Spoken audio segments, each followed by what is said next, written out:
दोस्तों आपका एक बार फिर से हमारी नई वीडियो में स्वागत है। दोस्तों आज के हमारे इस वीडियो में हम इंसर्ट टैब के टेबल सेक्शंस में insert table, draw table, excel spreadsheet और क्विक टेबल्स को यहाँ पर डिटेल्स में जानने वाले हैं।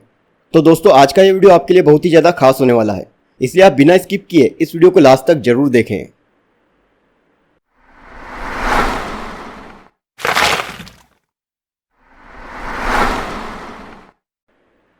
दोस्तों इंसर्ट टैब के अंदर हमें यहाँ पर टेबल सेक्शन मिलता है। तो यहाँ पर टेबल में हमें सबसे पहले यहाँ पे कुछ बॉक्सेस मिलते हैं। तो यहाँ से हम किसी भी टेबल को इंसर्ट कर सकते हैं। तो दोस्तों यहाँ से हम अधिकतम 10 कॉलम्स को ले सकते हैं और इसके साथ ही यहाँ पर हम अधिकतम 8 रो को ले सकते हैं। जैसे हम यहाँ पर एक टेबल को बनाकर देख लेते हैं। तो यहाँ पर हमने 5 कॉलम को लिया है और 3 रो को लिया है। तो आप यहाँ पर देख सकते हैं कि यहाँ पर 5 कॉलम, ये जो खड़े वाले होते हैं दोस्तों, इन्हें कॉलम कहा जाता है और जो ये आड़ी वाली होती हैं ये रो कहलाती हैं। तो यहाँ पर हमने 5 कॉलम और 3 रो की यहाँ पर एक टेबल को बना लिया है, जो हमारे पूरे पेज पर यहाँ पर ऑटो सेट हो चुकी है। अब इसमें हम हमारे हिसाब से किसी भी डाटा की यहाँ पर एंट्री कर सकते हैं और यहाँ पर एक कॉलम से दूसरे कॉलम में जाने के लिए यहाँ पर हम टैब की का यूज़ करते हैं। हम जैसे ही यहाँ पर टैब की को प्रेस करते हैं तो हम यहाँ पर एक कॉलम से दूसरे कॉलम में चले जाते हैं। इसके बाद दोस्तों हम जब यहाँ पर टेबल के लास्ट एंड में आ जाते हैं तो यहाँ पर फिर से टैब को प्रेस करने पर एक न्यू रो फिर से जनरेट हो जाती है। तो आप जैसे जैसे टैब को यहाँ पर आगे बढ़ाते जाते हैं, न्यू रो यहाँ पर ऑटोमेटिकली इंसर्ट होती जाती है। अब दोस्तों अगर हमें यहाँ पर टेबल को डिलीट करना हो, उसके लिए हमें ऊपर यहाँ पर एक बटन दिखाई देता है, हम इस पर क्लिक करेंगे और टेबल को डिलीट करने के लिए हम यहाँ पर शिफ्ट की के साथ डिलीट की को प्रेस करेंगे। हम जैसे यहाँ पर शिफ्ट के साथ डिलीट की को प्रेस करते हैं तो हमारी टेबल यहाँ पर डिलीट हो जाती है। इसके अलावा दोस्तों हमें यहाँ पर और भी ज़्यादा रो और कॉलम की ज़रूरत होती है, तो हमें यहाँ पर इंसर्ट टेबल का एक ऑप्शन मिलता है।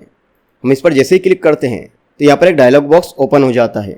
इस डायलॉग बॉक्स में हमें यहाँ पर नंबर ऑफ़ कॉलम्स और नंबर ऑफ़ रोस मिल जाता है। तो यहाँ से हमें जितने भी कॉलम चाहिए हम उन्हें यहाँ पर इस बटन पर क्लिक करके उन्हें कम भी कर सकते हैं और उन्हें यहाँ पर हम बढ़ा भी सकते हैं। तो यहाँ पर हम नंबर ऑफ़ कॉलम्स में 5 कॉलम ले लेते हैं।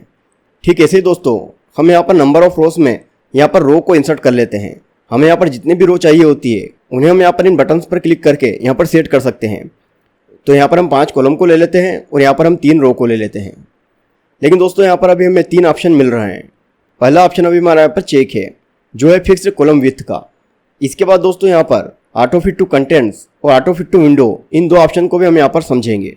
तो सबसे पहले हम यहाँ पर ओके पर क्लिक कर देते हैं। तो दोस्तों आप यहाँ पर देख सकते हैं कि यहाँ पर हमारी जो टेबल है वह इंसर्ट हो चुकी है। हमारी इस टेबल में यहाँ पर 5 कॉलम हैं और यहाँ पर 3 रोज़ हैं। तो आप देख सकते हैं कि यहाँ पर हमारी टेबल ऑटो फिट हो चुकी है।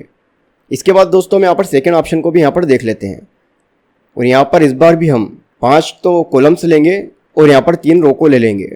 इसके बाद दोस्तों यहाँ पर सेकेंड जो ऑप्शन आता है वो आता है ऑटो फिट टू कंटेंट्स का। दोस्तों हम जब इस पर क्लिक कर देते हैं और ओके करते हैं तो आप यहाँ पे देखेंगे इसमें भी यहाँ पर 5 कॉलम हैं और यहाँ पर 3 रोज़ हैं।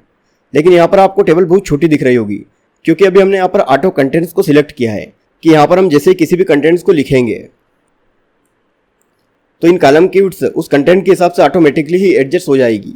आप देख सकते हैं कि जितने बड़े डाटा को हम यहाँ पर ले रहे हैं, कॉलम की विड्थ ऑटोमेटिकली उसके हिसाब से यहाँ पर इंक्रीज होती चली जा रही है।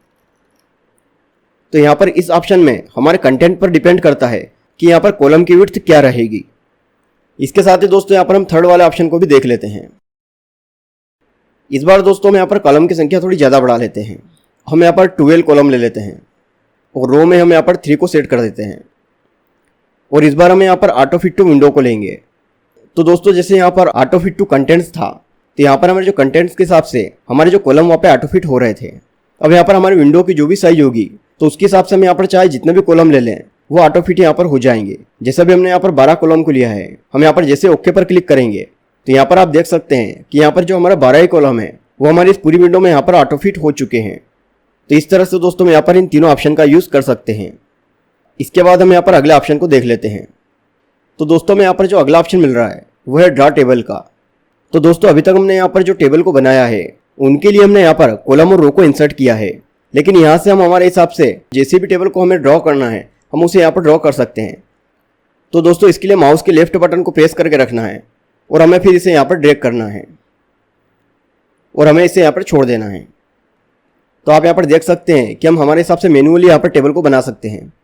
हमें जहाँ पर भी जो भी रो चाहिए या जो भी कॉलम चाहिए हम उन्हें यहाँ पर अपने हिसाब से सेट कर सकते हैं।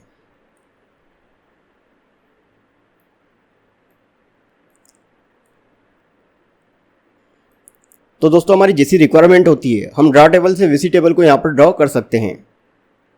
इसके बाद दोस्तों हमें यहाँ पर एक्सेल स्प्रेडशीट का ऑप्शन मिल जाता है। हम इस पर जैसे ही क्लिक करेंगे तो आप देख सकते हैं कि यहाँ पर हमारे सामने एक्सेल की एक विंडो ओपन हो चुकी है। और दोस्तों इसके साथ ही आप यहाँ पर देख सकते हैं कि जब हमारी एक्सेल की स्प्रेडशीट यहाँ पर ओपन होती है तो हमारा ऊपर के यहाँ पे मेनू चेंज हो जाते हैं। आप यहाँ पर देख सकते हैं कंडीशनल फॉर्मेटिंग, सेल स्टाइल्स, ये जितने भी आपको यहाँ पर ऊपर दिखाई दे रहे हैं ये सारे फंक्शन यहाँ पर वर्ड के नहीं है बल्कि एक्सेल के हैं। जब तक हम यहाँ पर इस एक्सेल की स्प्रेडशीट के अंदर होंगे तब तक हम इन सभी का यूज़ यहाँ पे कर सकते हैं। तो जैसे हम दोस्तों एक्सेल में वर्क करते हैं ठीक वैसे ही हम यहाँ पर इसमें वर्क कर सकते हैं। हम किसी भी चीज़ को यहाँ पर बना सकते हैं। आप यहाँ पर एक्सेल के किसी फार्मूले का भी यूज़ कर सकते हैं या अपने हिसाब से यहाँ पर किसी भी टेबल को बना सकते हैं। तो दोस्तों अगर हमें कई बार यहाँ पर वर्ड में एक्सेल की ज़रूरत पड़ जाती है तो दोस्तों हम यहाँ से वर्ड में ही एक्सेल को ओपन करके और उसका यूज़ हम यहाँ पर वर्ड में कर सकते हैं। इसके बाद हम यहाँ पर जैसे बाहर क्लिक करेंगे तो जो टेबल हमारे यहाँ पर एक्सेल में हमने बनाई है वह टेबल बनकर हमारे यहाँ पर वर्ड में आ जाएगी। तो आप देख सकते हैं दोस्तों कि यहाँ पर हमने जो भी वर्क एक्सेल के अंदर किया था वह सब कुछ हमें यहाँ पर वर्ड में प्राप्त हो चुका है।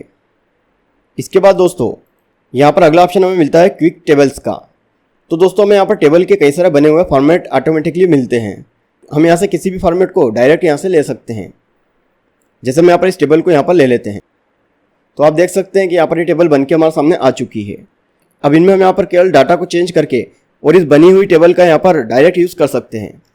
आप चाहें तो यहाँ पर इन सभी को चेंज कर सकते हैं। तो दोस्तों यह था इंसर्ट टैब का टेबल सेक्शन। तो इसे आपने यहाँ पर अच्छे से समझ लिया होगा।